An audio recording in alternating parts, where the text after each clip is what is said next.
Hey guys, tonight we slip behind the velvet curtain of ancient myth and sneak into a story where absolutely no one knows their lines, least of all the god who wrote them. The god Ani.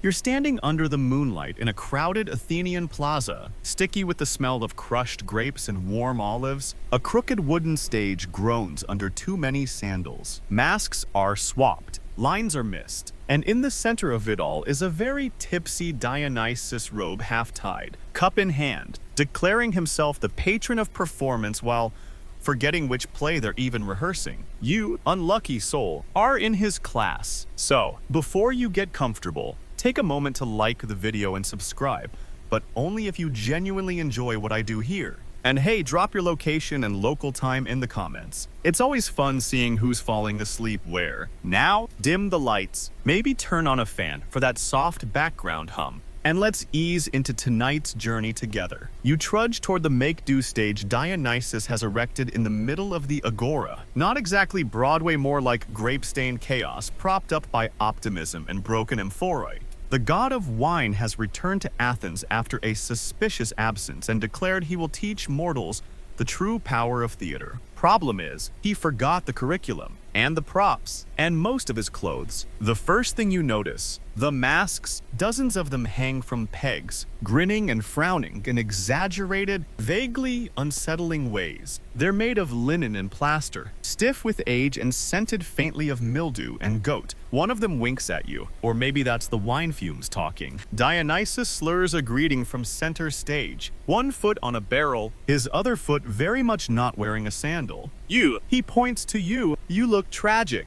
Perfect. You'll play Fate. You do not audition. You are cast. He then announces that this evening's lesson will be a rehearsal. No script, just vibes. His direction. Feel the pathos in your spleen. Let it leak out. You wonder if anyone in the crowd knows what a spleen is. Ancient Greek theater, he explains in between gulps of fermented honey water, is the highest art form. A sacred act. A celebration of suffering, chaos, and misplaced sandals. It originated as ritual, performed in the spring at festivals like the Dionysia, which, surprise, are all about him. Scholars today still argue whether these early performances were religious ceremonies or just ancient open mic nights with better costumes. He introduces his chorus, a dozen satyrs in loincloths. They're supposed to chant the moral of the story. Instead, they keep headbutting each other and giggling. You are handed a mask. It's heavy, it smells like moldy cheese, and it whispers something about fate being a three-headed goat. Again, maybe fumes. The rehearsal begins. The play is allegedly titled The Weeping of the Olive Tree.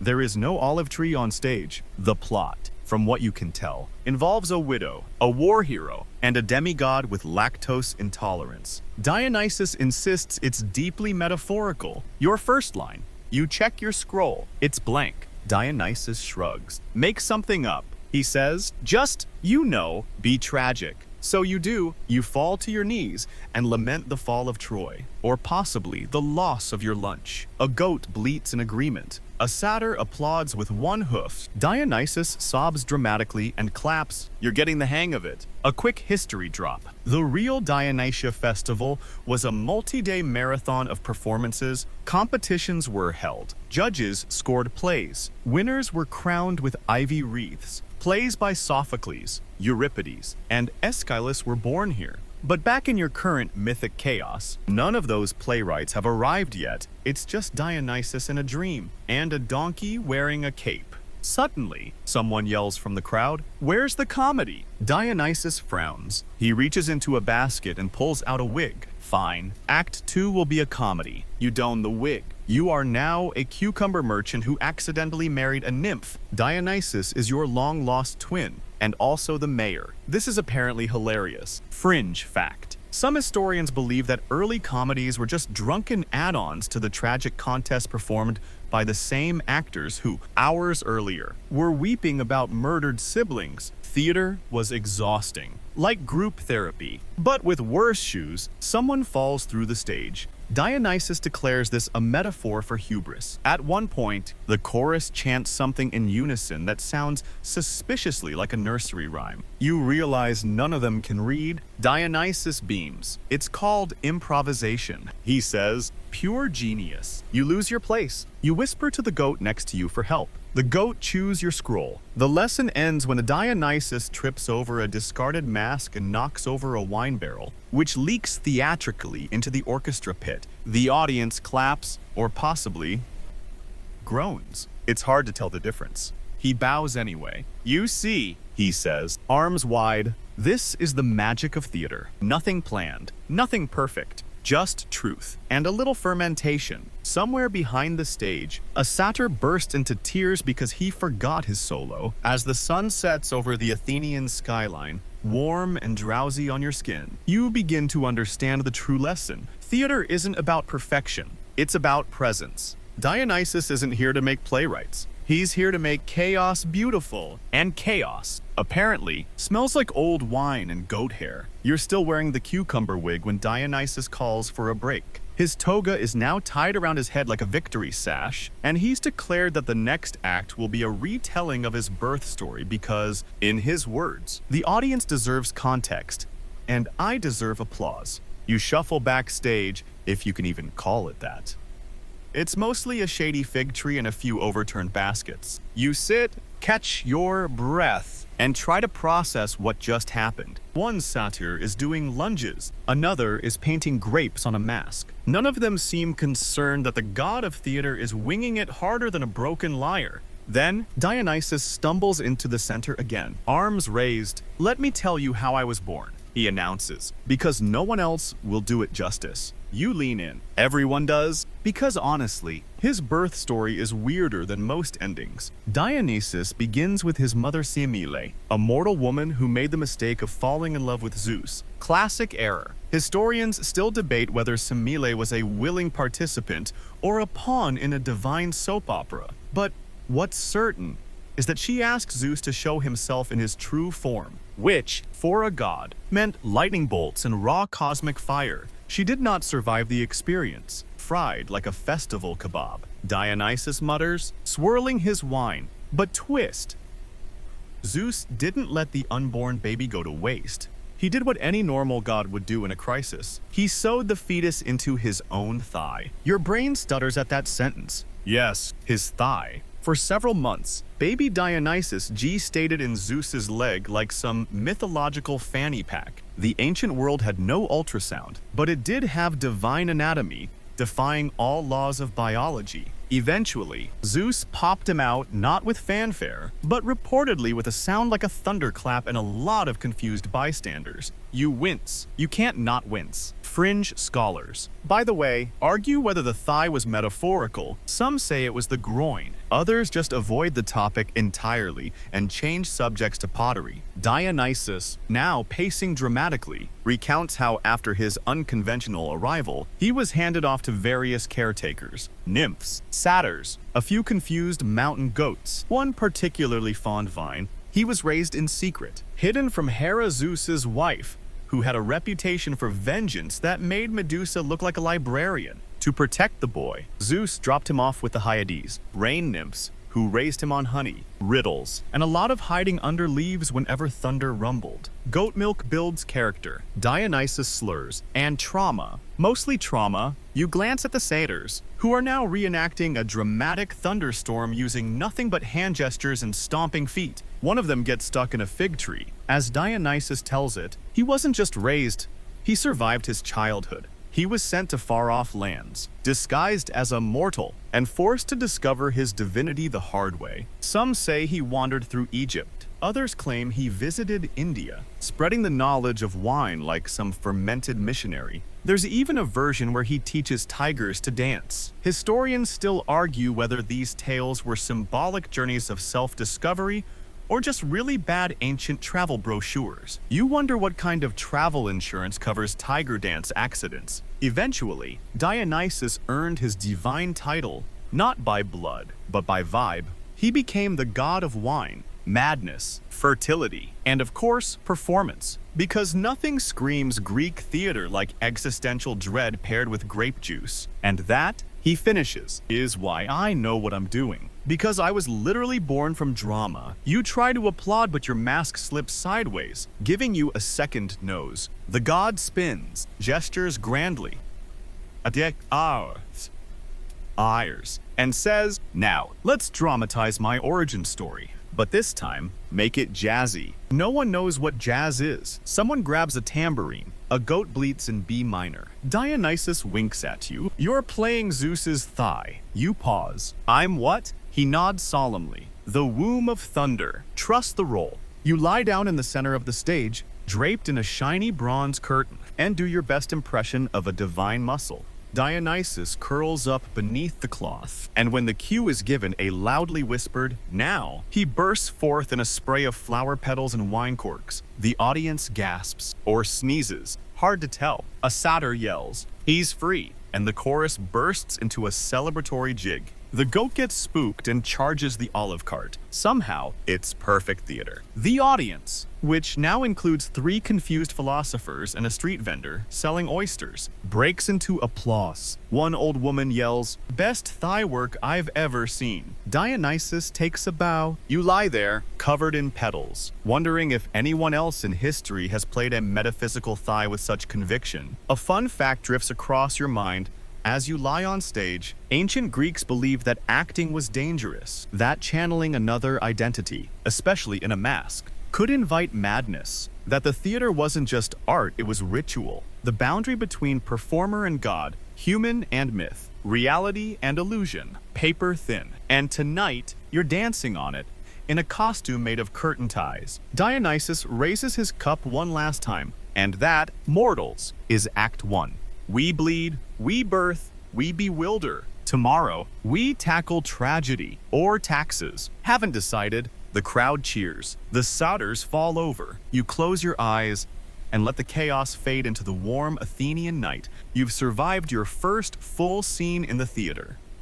According to Dionysus, the next morning arrives not with the rosy-fingered dawn of Homeric poetry, but with the slosh of leftover wine soaking your sandal. You wake up in the orchestra pit, a satyr is snoring into a lyre, and a fig has been mashed squarely against your forehead. Theater, it seems, is less a stage and more a recurring hangover. Dionysus is already awake, balancing precariously atop a wine jug. He's declared today's lesson structured chaos, which sounds like an oxymoron. But so does ancient curriculum designed by a wine deity. Today, he slurs with flair. We invent improv. You blink at him. Improvisation. He clarifies. Theater without a net. Mortals.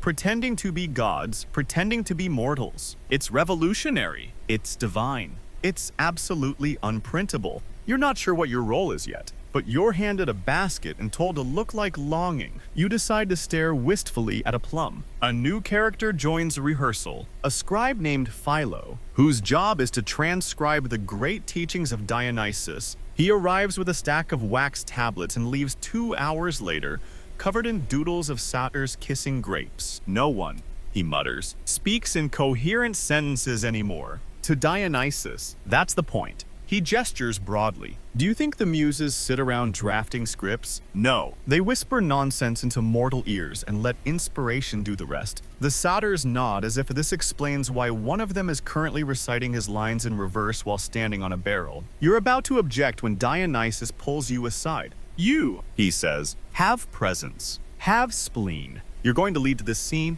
You try to protest, but it's too late. You're thrust into the middle of the stage with a makeshift crown woven from parsley and an improvised title, Queen of Emotional Timing. The scene begins. A chorus chants about betrayal. A satyr plays a harp badly. Your cue line is whispered from backstage by someone who may or may not be holding a cheese wheel. You wing it. You accuse the heir of treason. You mourn the fall of your imaginary kingdom. You shed a single tear over your basket of longing. The crowd, surprisingly, eats it up. Dionysus is ecstatic. This, he bellows, is what makes theater divine. Not scripts, not structure, but raw, fermented emotion. Mainstream fact alert. In real Athenian theater, scripts were meticulously written and actors trained for months. Yet, the idea of divine inspiration enthusiasmos was crucial. Performers were believed to be briefly possessed by the god, channeling truths deeper than they could understand. It wasn't acting, it was transformation. Today, you experience that. You transform into a mourning widow, a furious queen, and briefly a startled fishmonger. Due to a scene change no one informed you about. One satyr forgets his line and yells, "I am a cloud." He is not a cloud, but Dionysus applauds anyway. You take a break, sitting on a rock next to a proper that smells suspiciously like cheese. Philo, the scribe, joins you and whispers, "None of this is teachable. He's just making it up." You nod. But part of you starts to wonder, maybe that's the point. Because what Dionysus is teaching isn't just a performance, it's permission. Permission to be ridiculous, to mourn loudly, to laugh inappropriately, to wear masks that scare goats, to fail on stage and call it character development. Fringe fact time. Some scholars argue that Dionysus was never meant to be the god of theater, but was retroactively assigned the role because his festivals needed a plot. Others say theater was simply the only human invention chaotic enough to reflect his nature. Both views, naturally, remain unconfirmed. Much like today's script, you're dragged into another scene. This time, you're supposed to seduce a character named Grief. Grief is played by a barrel wearing a wig. You deliver a monologue so intense the barrel tips over. Applause erupts. Dionysus wipes a tear from his cheek. "You made me feel," he whispers. "I didn't want to, but I did." Someone from the audience calls out, "Is this part of the play?" Dionysus bellows, "Everything's part of the play." The satyrs perform a finale that involves interpretive dance, 7 grapes, and a goat dressed as a philosopher. You remain still, holding the basket, letting the audience project their feelings onto your stare. The crowd is moved or confused. Again, hard to tell. As the curtain falls, technically just a tarp being yanked by a teenager. You step off the stage, heartbeat still thudding with adrenaline. Dionysus claps you on the back. "You're getting it," he says, "the art of not knowing, of jumping in anyway." He offers you wine.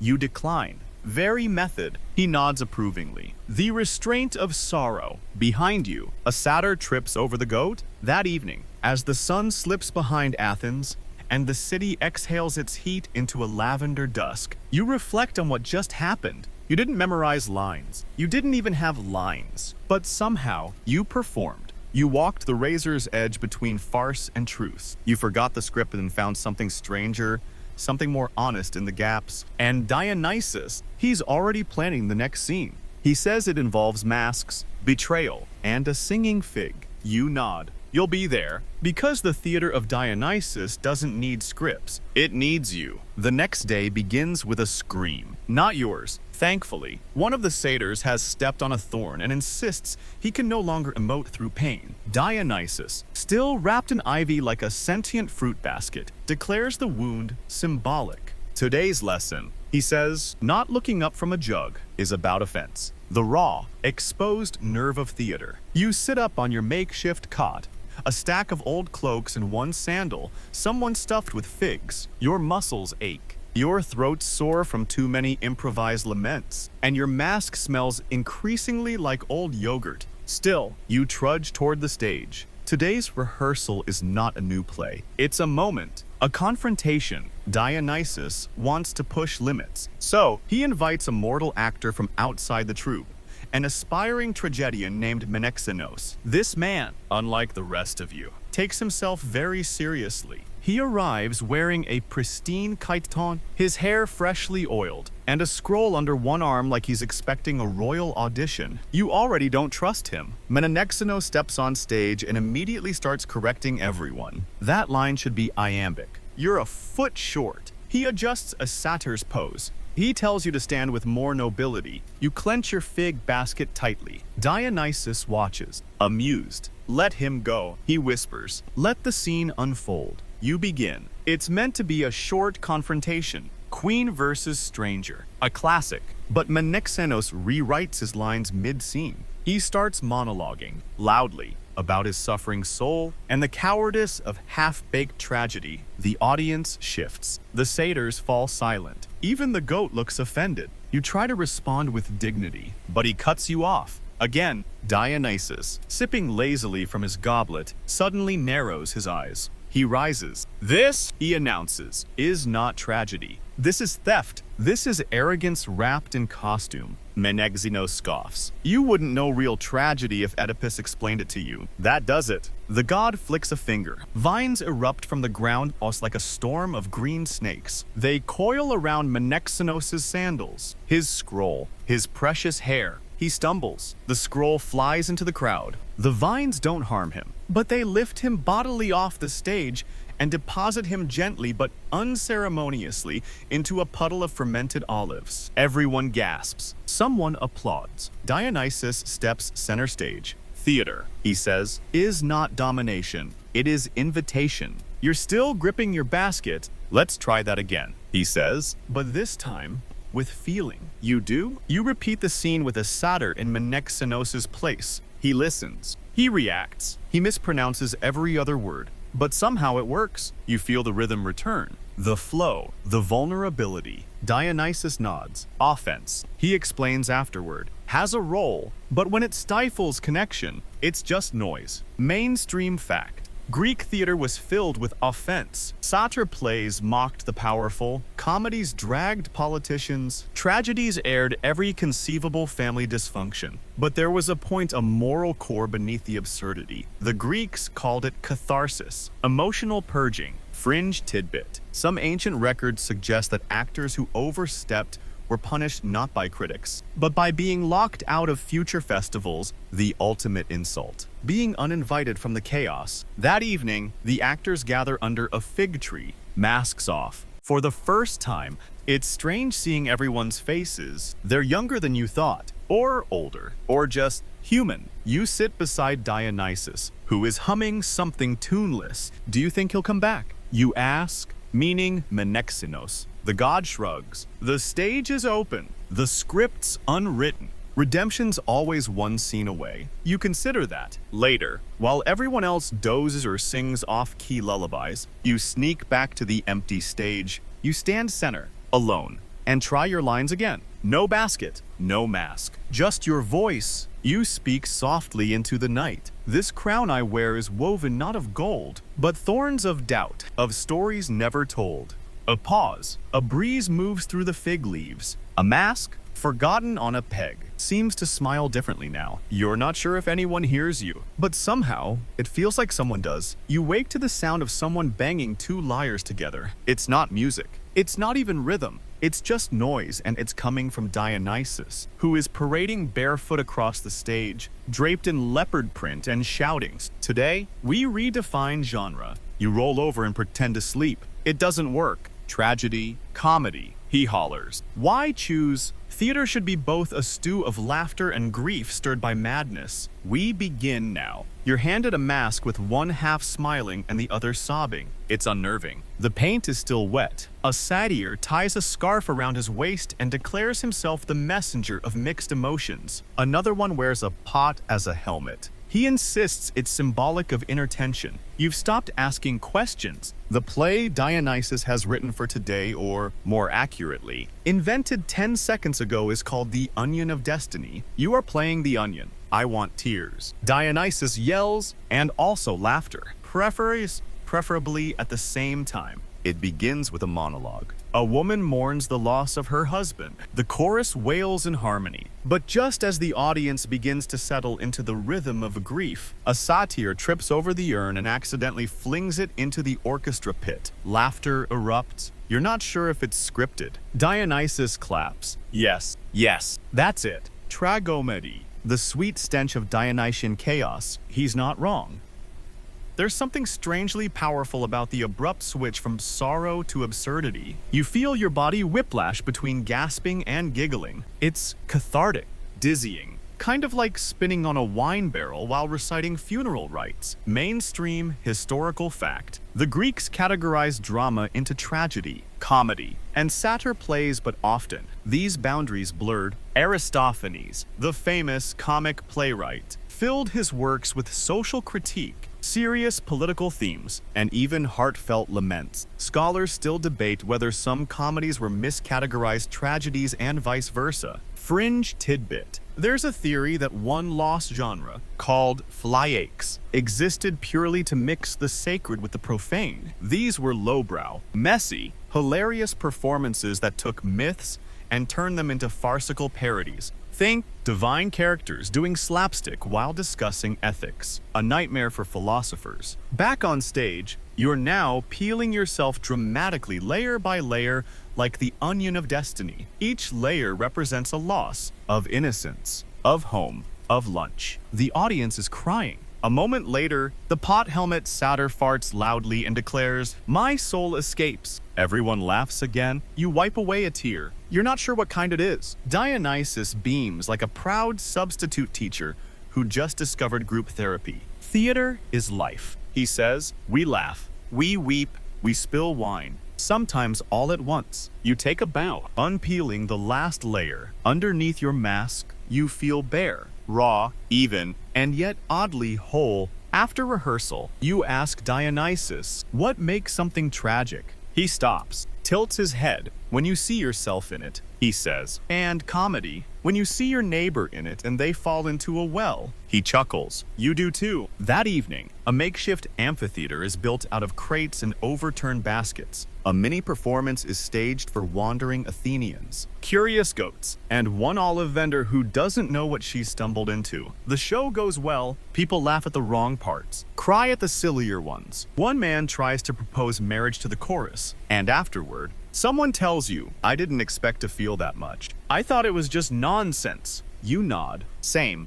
Later, Dionysus and Philo the scribe sit beneath the stars, arguing about endings. It should resolve. Philo insists, a proper arc. Hero suffers, learns, triumphs, or dies. Dionysus chews a grape thoughtfully. Or, he says, the hero learns nothing, dies off stage, and we all pretend it was intentional. Philo groans. That's not structure, it's theater. You find yourself drifting to sleep under a cart, the smell of crushed figs in the air, and distant humming from the chorus half lullaby, half off-key serenade. You've learned something today, though it's hard to name. Maybe it's that stories don't have to choose between laughter and sorrow. That maybe, when they swirl together, you get something closer to how real people actually feel. Confused, messy, hilarious, heartbroken. And maybe that's why Dionysus is the god of it all. Morning drips in slowly like thick honey. And for once, no one is screaming. You wake up to soft humming somewhere between a lullaby and a drinking song coming from the chorus as they polish their hooves and untangle grapevines from their hair. The stage is quiet, peaceful, suspiciously so. Dionysus appears, yawning, barefoot, and balancing a bowl of olives on his head. Today, he says, we discuss masks. You sigh in relief. No screaming, no cucumber crowns, just good old-fashioned prop talk. Wrong again. He hands you a mask. It's heavy, wooden, painted in harsh blacks and whites. The mouth is frozen in a wide, too-perfect smile. The eyes are empty. You'll wear this today, he tells you, but also, you'll feel it wearing you. A little dramatic, sure, but this is theater. Dionysus begins his lecture well, more like a half-sung monologue with wine breaks about the origins of theatrical masks, how in early Greek drama, actors wore towering expressions, joy, sorrow, rage, fear. One actor could play multiple roles just by switching faces, which, he adds slyly, is a lot like life. You're not sure if that's profound or just mildly threatening. Mainstream fact. Greek theater masks were made from stiffened linen or lightweight wood, shaped to project emotion across massive amphitheaters. Their exaggerated features helped audience members hundreds of feet away recognize characters instantly, especially useful in open-air venues with questionable acoustics. Fringe tidbit. Some believed certain masks held residual emotion, like emotional fossils. Stories swirled of masks that made actors faint, scream "Huang," or forget who they were mid-performance. One tale insists a mask used in a Medea play whispered, "Burn it all into the actor's ear." She did. The props table never recovered. You try your own mask on. It's tight, too tight, and somehow it fits perfectly. Dionysus has everyone line up, each person donning a different mask. Grief, laughter, rage, apathy, longing. Then he instructs you all to speak at once. It's chaos. It's noise. It's the worst symphony you've ever heard. But slowly, something strange happens. The tones overlap, then harmonize. The voices find rhythm. You begin to feel like you're part of something larger, something ancient. The masks stop being props. They become channels. You are no longer yourself. You are grief incarnate, stalking the stage, arms raised to a god you may or may not believe in. Next to you, a satyr becomes rage, stomping and snarling, whipping his tail in fury. Even the goat gets into it wearing a tiny mask of mild confusion. The performance shifts into an improvised ritual. No lines, no cues, just emotion in motion. Philo, furiously scribbling, mutters, "This isn't a play, it's a seance." Dionysus laughs, full-throated. Exactly. Theater isn't fiction.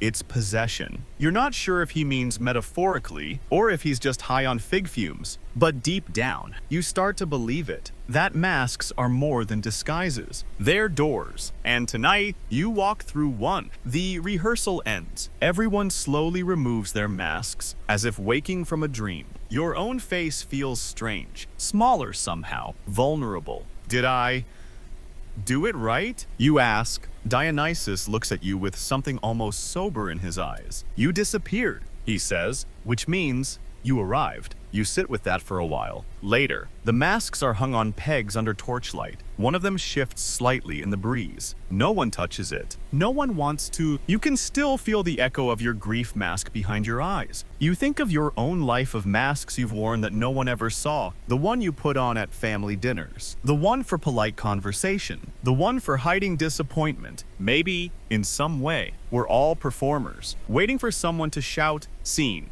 And maybe we never quite take the masks off. Dionysus claps once. "Tomorrow," he says, "we turn the stage inside out." Inside out. Someone asks. He grins. Yes. The audience becomes the actors. And the actors, they become the mirror. Everyone groans. You go to sleep with the faint smell of wood, wine, and whatever strange magic lives in a pile of old masks. And just before you drift off, you hear it again, the soft, almost inaudible sound of something breathing behind the props. But you don't check. You're not ready to see which mask forgot to stop watching. You don't expect to see Orpheus. And yet, there he is leaning casually against a pillar, tuning a golden lyre that hums with more sadness than a funeral dirge played backward. His cloak flutters like it's trying to leave without him. His eyes don't blink. His presence sucks all the joy out of the fig grove. "Ah," Dionysus says, peering at him. "I thought we banned ballads after sunset." Orpheus doesn't respond, just strums a few minor chords that sound like wilted flowers and broken promises. You nudge a satyr. Is that the Orpheus? The satyr shrugs. Or a ghost doing a very convincing impersonation.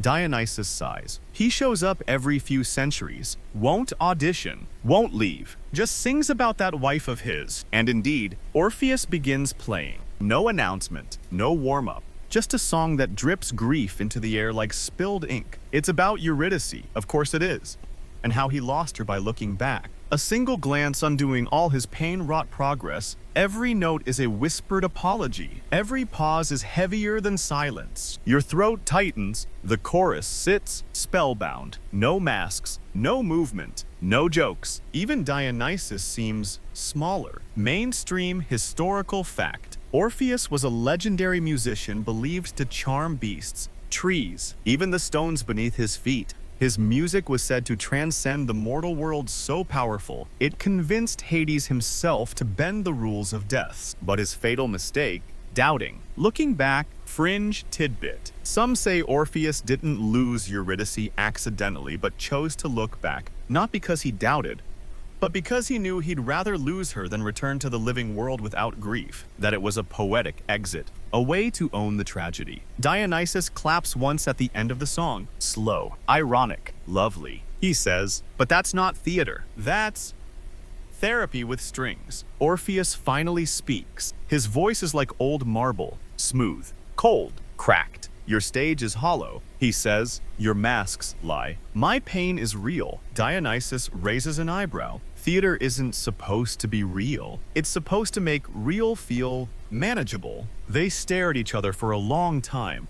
Two immortals with different scars. Then Dionysus turns to you. Cast him. He says, let him join the play. What role? Dionysus smirks. Himself, you nod, nervous. The next rehearsal is unlike any you've done. Orpheus refuses to wear a mask. He refuses to recite lines. Instead, he walks on stage and starts telling the story of Eurydice again. But this time, you and the chorus play the shadows. You echo her footsteps. You recreate the underworld with fabric and candlelight. You hum behind him like memory itself. And it works not because it's polished, but because it's broken. People weep. One satyr collapses mid-wail. The fig vendor sobs into her cart. Then it ends. No bow, no curtain, just silence. Dionysus sits back, arms folded. Theater, he finally says, just got haunted. Orpheus disappears after that. No goodbye, no smoke, just gone. You find his lyre the next morning, propped gently against a crate.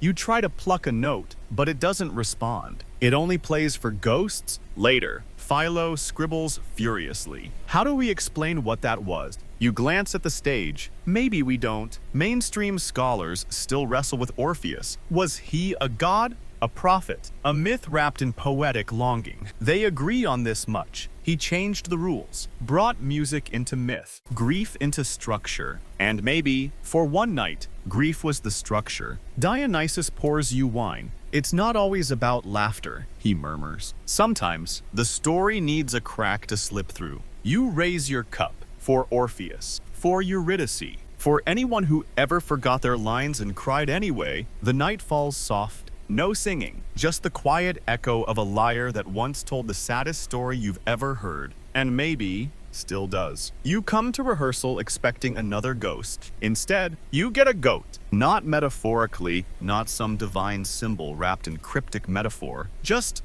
a goat tied to the fig tree, chewing a scroll. Dionysus is delighted. Our missing chorus member has arrived. You blink. Isn't that your lunch? No. He grins. It's our plot twist. The goat, whom Dionysus insists on calling Aeschylus, becomes the center of today's session. The god declares that someone has stolen half the chorus. He doesn't mean metaphorically. Half the actors are actually gone. Vanished in the night. Masks left hanging. Cloaks still warm. Naturally, everyone suspects the goat. Dionysus paces like a detective in a tunic. What we have here is not a tragedy. He says, it's a mystery. And mystery is performance in disguise. You're assigned the role of the investigator. Your props, a stick and a lyre string. Your costume, a bed sheet tied around your shoulders like a cape.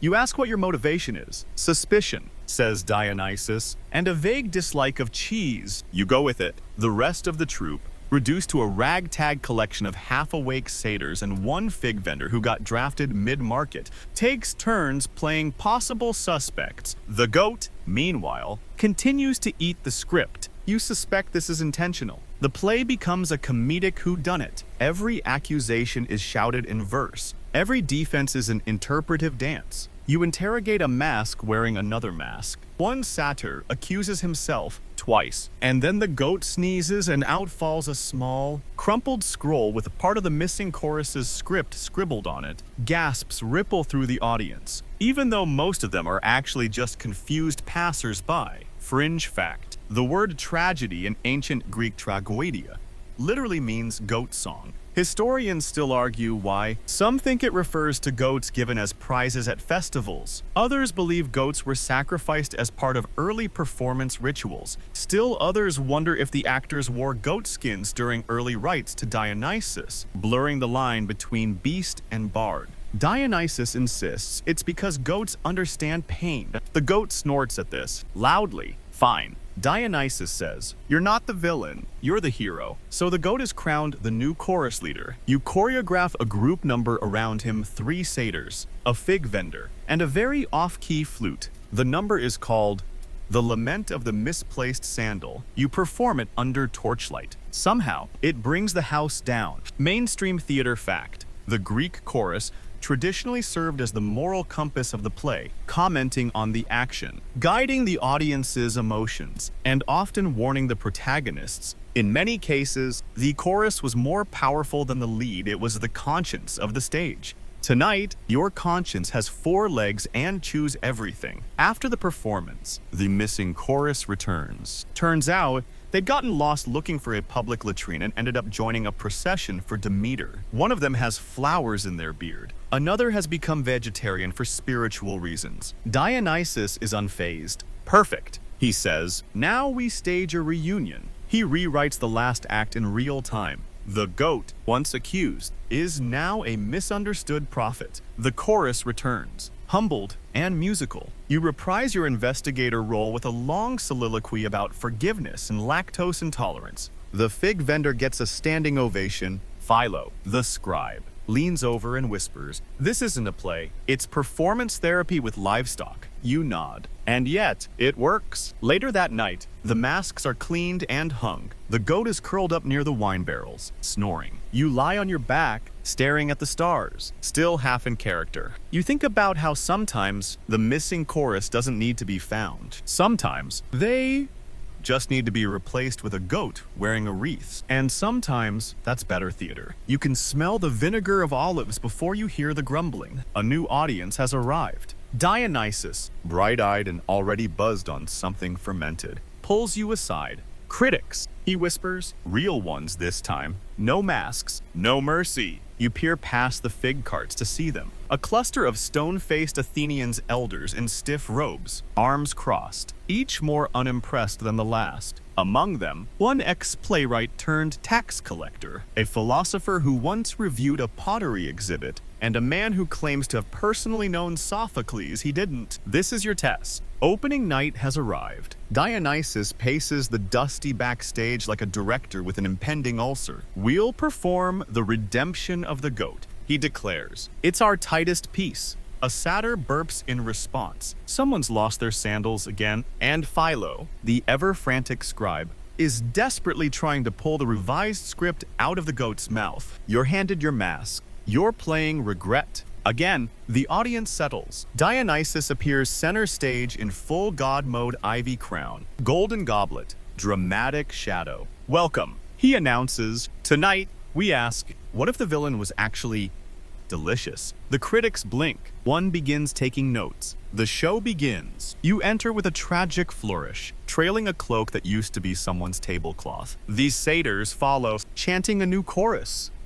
Dionysus wrote moments ago, something about forgiveness, breadcrumbs, and digestive metaphors. The goat gets a solo. Surprisingly, it bleats in time. You're mid-soliloquy when the philosopher stands up and says, "This structure is incoherent." Dionysus claps once. Correct! The incoherence is the structure. You continue. Your lines, half remembered, half improvised, somehow start to flow. The audience leans in. Even the man who hated Euripides is nodding. Until a scroll drops, loudly. Center stage. Philo dives for it. Too late. It unrolls backward. You try to stay in character, but the lines are now upside down and from the wrong scene. You begin reading anyway. Tragedy morphs into comedy mid-sentence. The chorus pivots with you, singing about regrets, failed bakery business. Dionysus doesn't stop the show. He pours more wine and mutters, "Let the script speak its truth." The audience laughs, not just politely, genuinely. Mainstream fact. In ancient Athens, the audience was part of the performance. They shouted, hissed, cheered, heckled. A great play might win lifelong glory.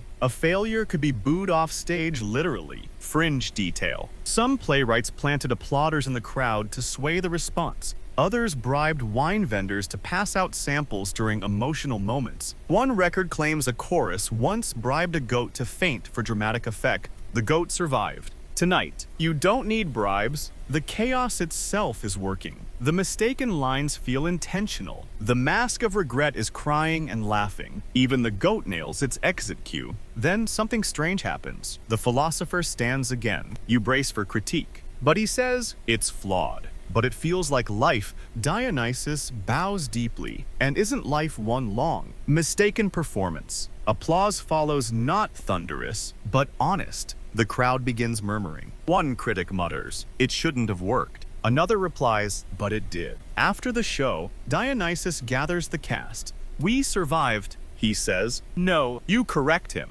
pulling your mask off. "We connected." He grins. "Same thing." The critics leave, slowly, some nodding, one still scribbling furiously. The goat eats part of the program. You sit with the satyrs under the stars, basking in the strange stillness that follows applause. Someone asks, "Was that the best we've done?" Dionysus shakes his head. "No, but it was the truest. And honestly, that's better." Morning begins with a scroll tied to your ankle. You're not sure how it got there, or who tied it, but it's covered in hastily scribbled lines.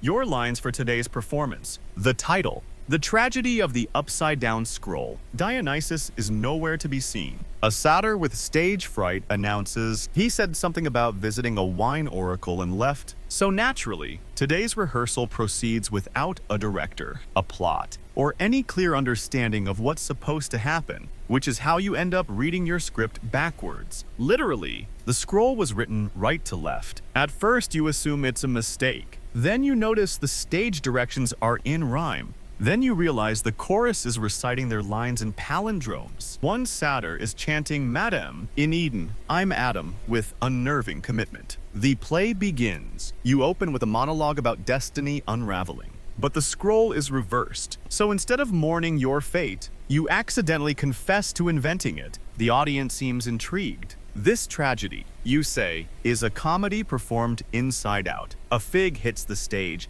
not in protest, just a misplaced snack. But it somehow lands perfectly in rhythm with your speech. Mainstream fact. Ancient Greek plays were typically structured with a prologue, parodos, episodes, stasima, choral, odes, and exodos, the exit scene. Each part followed a formal rhythm and tone, but sometimes playwrights broke form entirely to shock or satirize the audience. Fringe theory. There's a rumored lost play by Aristophanes that was intentionally written backward.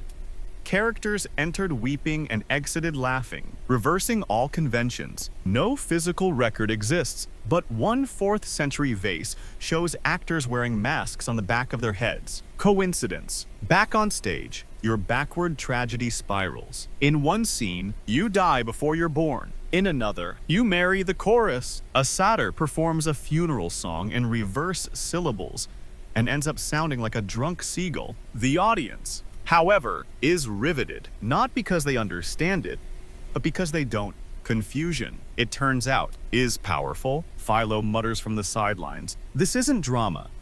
It's a linguistic labyrinth. But the critics from last night are back. One shouts, "It's experimental." Another yells, "It's a mess." A third stands up and says, "It's both." The play ends when the goat, who now plays time, unrolls the scroll center stage and slowly eats it. As you deliver your final line, "We are the echoes of a line never written." Applause. Dionysus reappears as the audience disperses. A sprig of thyme behind his ear and wine stains down his leg. "Did I miss anything?" You just stare at him. He grins. "Perfect." Later, you ask him, "Was the backward script your idea?" He nods. "Of course not, but it should have been." You collapse near the props pile. Someone's mask is melting in the sun. One satyr is arguing with a fig about fate. Another is balancing upside down on a crate, muttering, "I am my own understudy." You think about what just happened. How a mistake became meaning. How an unreadable scroll became a mirror for confusion, and how the audience didn't need clarity, just honesty. Maybe, you murmur, a backwards tragedy is the most honest kind. Dionysus looks at you with a strange softness. Or maybe, he says, "We're all just trying to reverse time until the ending feels fair." You don't reply. You're too busy writing your next monologue in reverse. The theater smells like vinegar and victory. Dionysus is already on stage when you arrive, pacing in a circle around a bowl of grapes like he's casting a spell. "Today," he says, "we blur the line completely. Between what and what?" You ask. He grins. "Between audience and actor." You regret asking. He announces a new experiment, immersive theater. Or as he puts it, let's see what happens when the stage forgets where it ends. You're handed a fresh mask blank, emotionless, eerily smooth, and told not to speak. Let them do the talking, he whispers. Let who? The crowd today is large locals, travelers, wine merchants, even a few confused philosophers. They sit on crates and stones, murmuring and fanning themselves under the late sun. Dionysus steps forward, raises his goblet, and declares, "You are no longer the audience. You are now the cast." A ripple of confused laughter. Then he gestures to you. React to them. You take the stage with your mask on and say nothing. Silence. A child giggles. You kneel slowly. Then offer your mask to a nearby olive vendor. She looks at you, at the mask, then back. Tentatively, she takes it. You move to another person. Offer your hand. Pull them gently onto the stage. More follow. Soon, 5 strangers stand beside you. They don't know their lines. They don't have lines, but they begin to mimic your movements. Slow turns, raised arms, bowed heads. Someone gasps. The satyrs, now embedded in the crowd, begin to chant, softly, words about longing, harvest, missed chances. It sounds like memory. The rest of the crowd watches, stunned. Then, one by one, they begin to join in. An old man starts humming. A girl claps her hands to the rhythm. Someone recites a proverb. Someone else sings the word "why" over and over. The boundary is gone.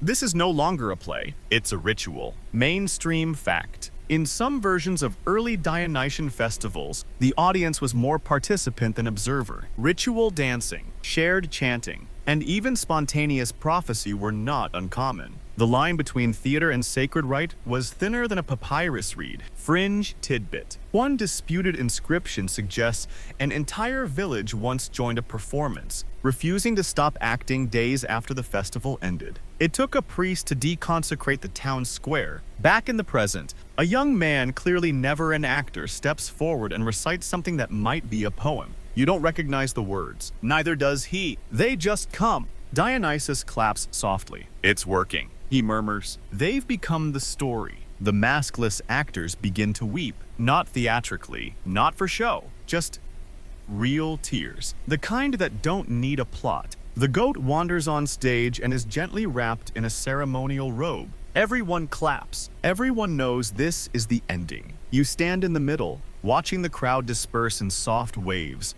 No curtain, no bows, just exhale. Later, you sit beside Dionysus under the torchlit fig tree. He offers you wine. You decline. Again, very tragic. He says approvingly. You ask, was that still a play? He shrugs. Was yesterday. You smile. Because that's the truth, isn't it? Today, they were the actors. And you were just the stage. You wake up with grape juice in your hair and democracy on the schedule. Dionysus is already declaiming from the top of an overturned cart. Today, we blur another line, the one between theater and politics. Or haven't you noticed? They've always been the same play. You yawn and nod. At this point, nothing surprises you. He announces the next production. Assembly of Fools. A civic debate. With costumes, the stage, the agora itself, the plot, a political assembly deciding whether Athens should subsidize olive oil for all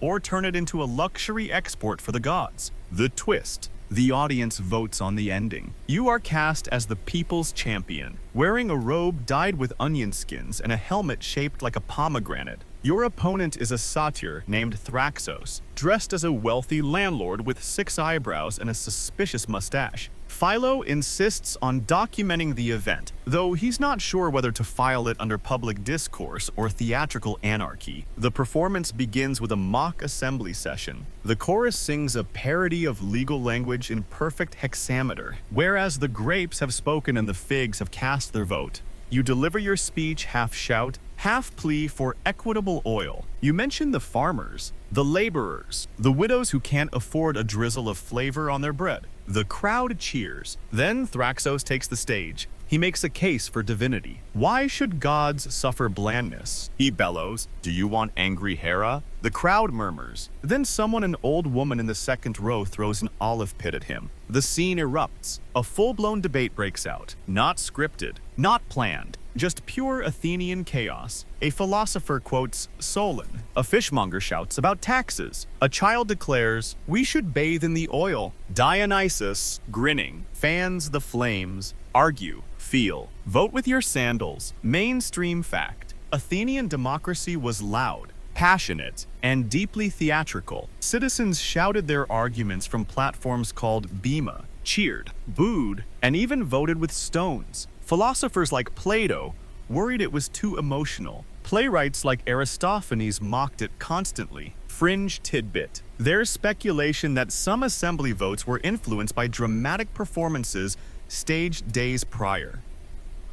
Emotional manipulation through storytelling. One festival reportedly featured a play about tax reform that changed actual legislation. Dionysus might have clapped for that one. Back in your performance debate hybrid. The vote is called, the audience is handed 2 pebbles, 1 dark, 1 light. The dark for equal olive access, the light for divine export monopoly. They file past a large jar to cast their choices. The result? Equal oil wins by just 3 pebbles. You bow. Thraxos cries theatrically into his fake mustache. Dionysus steps forward, and thus, through masks and mayhem, you have governed. He tosses olive branches to the crowd like laurel wreaths. Everyone cheers. One satyr tries to eat his. You sit down on the steps of the agora, still in costume, and watch the sun melt down into the rooftops. A woman beside you says, "That felt more honest than last week's real vote." You nod.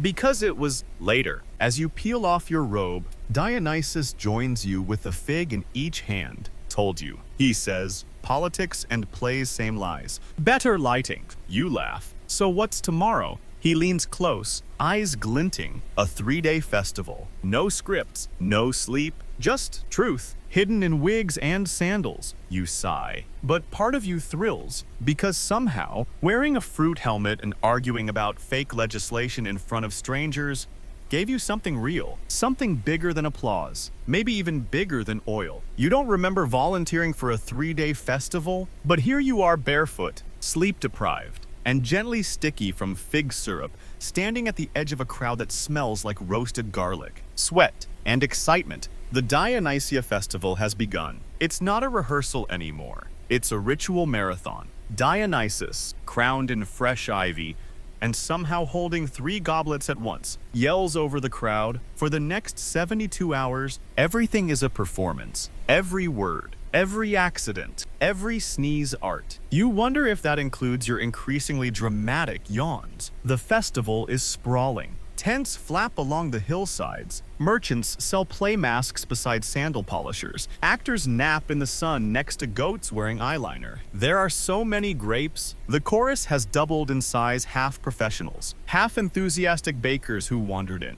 The schedule: 3 tragedies, 3 comedies, 1 satyr play, and then something Dionysus calls the reversal. You're assigned to the comedy group. Your play is titled The Fig Who Married a Helmet. You ask what it's about. No one knows. There's a loose outline involving betrayal, agriculture, and romantic fruit metaphors. The audience, hundreds strong, sprawls on stone seats beneath a temporary canopy. Torches blaze along the edges. The amphitheater vibrates with chatter and expectation. You take the stage. Your first line is, "This is not a fig, it's a promise." It brings down the house. You weren't trying to be funny, but your wig slipped, and a satyr behind you hiccuped in time. The audience roars. The play spirals gloriously out of control. Someone throws a cabbage. You catch it. It becomes a plot point. The fig betrays the helmet. The helmet runs off with a sandal. Your final monologue is improvised with your foot in a wine jug.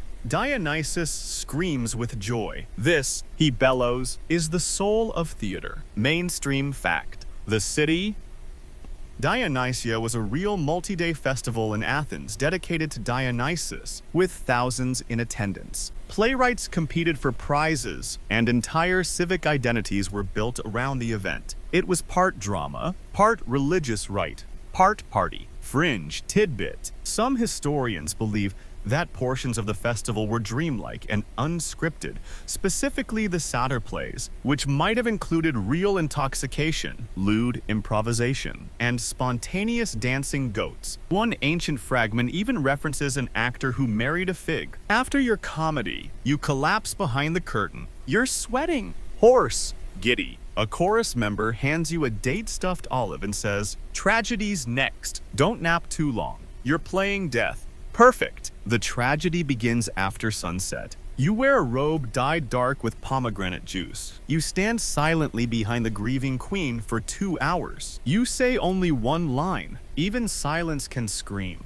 The crowd erupts. You start to understand what Dionysus meant, that over 3 days, your identity melts. Your roles blur. 1 hour, your fruit. The next, your fate. People laugh at your failures, then cry when you fumble a mask. Because they see you, not the version of you outside the theater, waiting politely in line at the olive stall, but the messy, vivid version, the one you only let out in costume. By the 3rd day, you haven't slept. You've cried in 6 different roles. You've danced with a stranger who became your stage sibling. You've started speaking in verses when ordering food. And then the reversal begins. No one knows what it is. Not even Dionysus. He simply walks into the center of the amphitheater, barefoot and quiet. The crowd stills. He takes off his crown, drops it on the stones. Then he says, "Tonight, the god watches." You perform. He disappears into the audience. The stage is empty. You step forward, others follow. There's no script, no director, no masks, just a circle of people breathing the same dusty air, beginning to speak.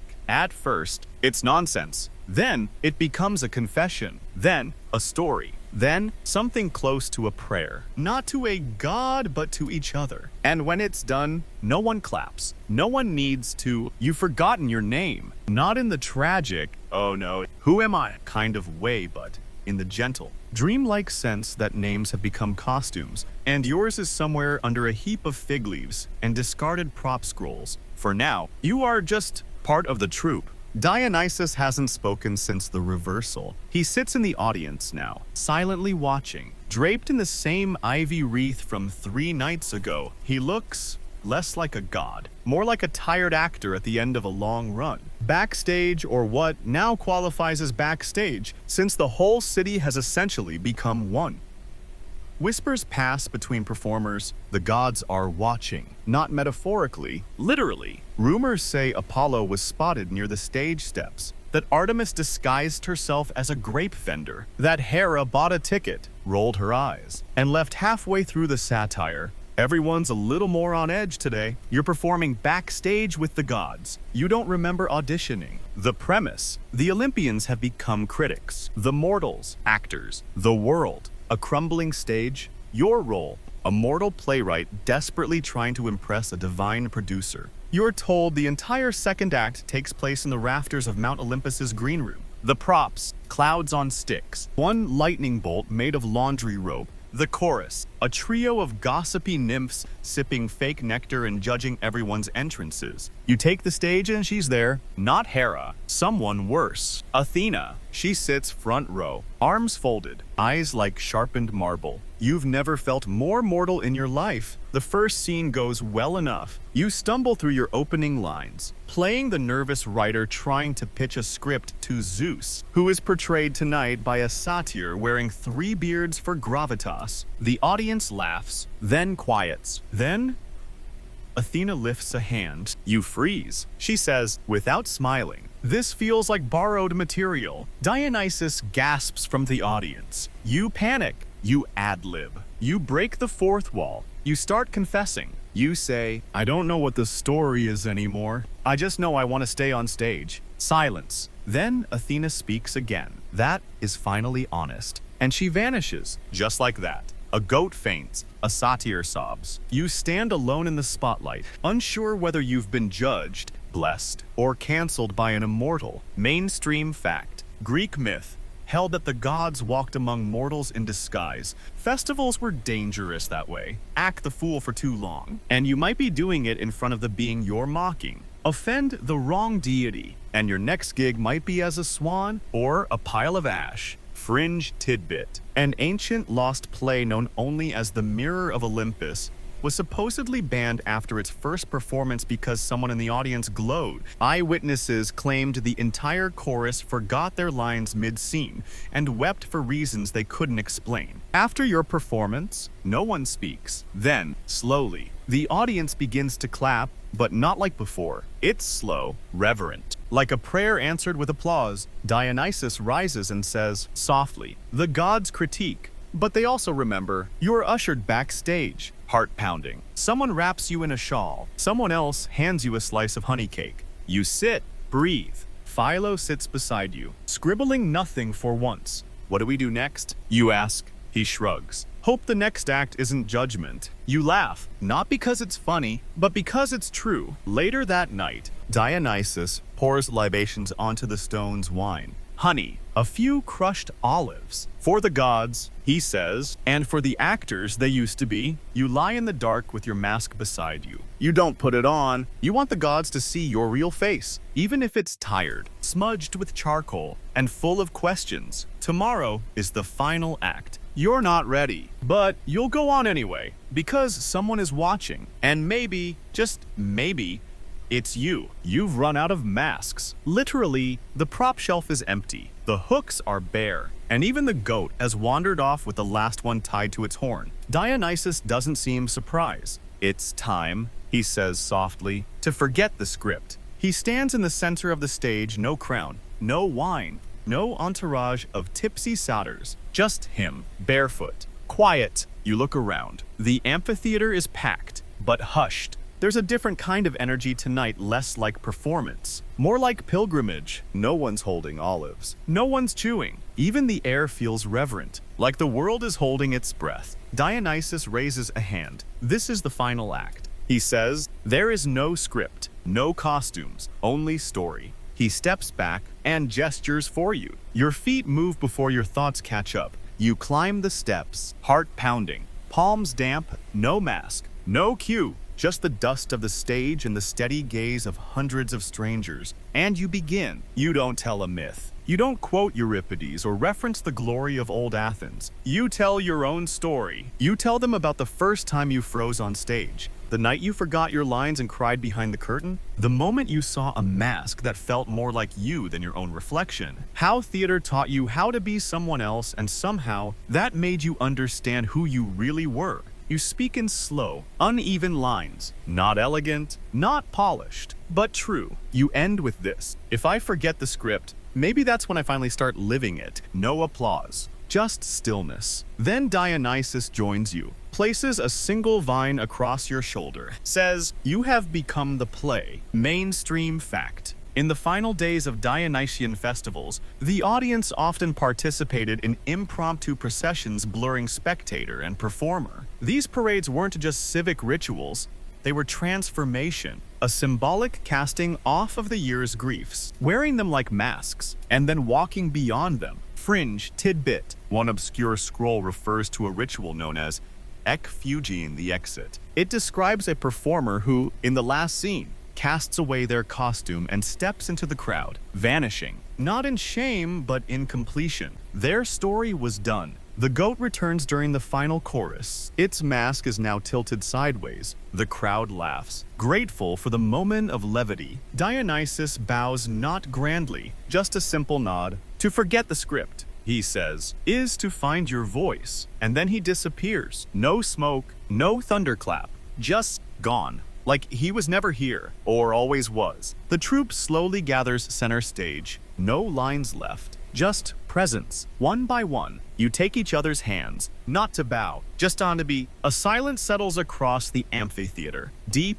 and peaceful. Then, a child in the audience whispers, was that the end? You turn toward them, smile, and say, no, it's just the quiet before the story begins again. The torches dim, the dust settles, and you're no longer on stage. You're back in your own quiet space, wherever you are, stretched out beneath the hush of sleep, wrapped in stillness, eyes soft, body sinking deeper into rest. The masks are gone now, all of them. No more roles to perform, no more lines to recite. Just the simple, unspoken truth of who you are underneath it all. The you that has always watched from behind the curtain, quietly hoping someone might call you forward, not for a part, not for applause, but just to be seen. The voices of the chorus fade into memory, their songs drifting like wind through distant fig trees. You imagine them still singing somewhere in the back of your mind, gentle and far away. They're not telling you what to do now. They're just keeping you company. Even Dionysus, yes, even him has slipped out the side door, his empty goblet left behind like a wink in the dust. And here you are.